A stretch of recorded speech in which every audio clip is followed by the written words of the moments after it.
Kev. I have had 11 years of business with Barnum & Bailey. All right, that's great. Once again, you set up a tent for 10 days in a parking lot, motherfucker. We're not in the parking lot for 10 days. We're in the parking lot for a night. Doesn't work. You know, it's like everybody wants to equate something to something else. I wiped my ass the other day. Speaking of open heart surgery.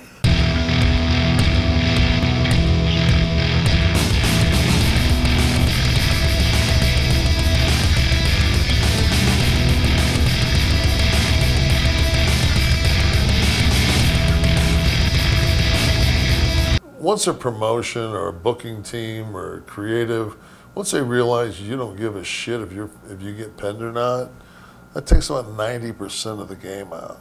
Our envisionment was always for this, was for the NWO to take over WCW, for it to be WCW, no longer WCW, but be NWO Nitro. Well, did you feel there was an intentional attempt to make you guys look bad in the booking decisions? I think that there was jealousy being played above common sense. Bischoff looked across and he said, I'm gonna put him out of business. And before I was gonna say before I even said, Hulk said, he said, brother, you'll never put that man out of business. I said, you don't know him. For some reason, they always wanted to take a group of guys and make them regionally acceptable to the South. You know? They always wanted to have that. They just they never got it when Scott said WCW. They never got that. When we told them that to do the thing to Piper in Nashville, to put Piper over because he wasn't too sure about that, and we're like, no, man. And we just said, well, fucking the next day we'll go steal the fucking tape, and nobody that didn't see the pay-per-view will ever see you get beat. Like, we'll take the master. Yeah. And we did, and they never showed him get beat. So if you didn't buy it, fuck it. You didn't see it. There were so many times that you would, for the main event, that you would go to the ring and not have a finish on TVs. Why? Shit was just, it was just unorganized. Wow. You wonder why they threw that fucking book at me? You don't sue the boys, you don't fuck the boys. It's the boys versus the promoter. That's the way it's always been. They broke the golden rule.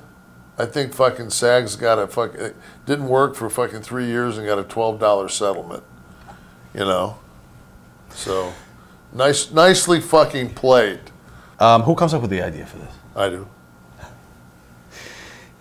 Did the Horsemen really not know this was going to happen? No, they knew. Oh, they did. They all thought it was funny. Until they called home that night and their wife said, you look like a bunch of boobs. And Arn's wife said, he made you look like a stupid fucking drunk. When you're basing your comeback on false finishes, you want 1, 2, boom. Mm-hmm. You don't want, that's that fucking Southern, Georgia South fucking wrestling shit. All of a sudden, this streak thing becomes of some significance. If that motherfucker was 52-0 and I beat him, I'd been surprised.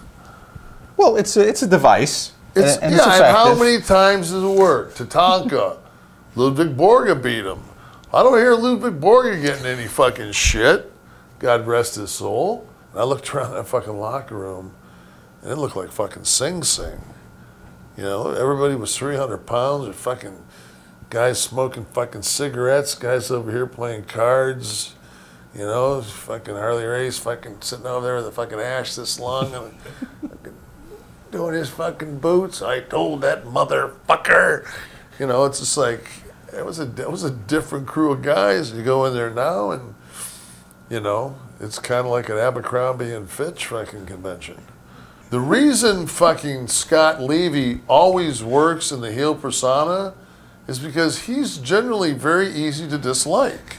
Jericho and I were never close. You know, we had words, and you know, and I said the vanilla midgets. You know, he really took offense to that. And then you know, Eddie and Chris both dying shortly after. I couldn't fucking utter a bad word about fucking Mongo. There's just nothing I don't like about that guy. How about his in-ring performance? Okay. Who gives a fuck? Bret Hart is the guest referee. Now he's just come from Is this a good use of Bret? Oh, absolutely. The Bash at the Beach, and he was doing the Rodman World Tour, and he had that tour bus. And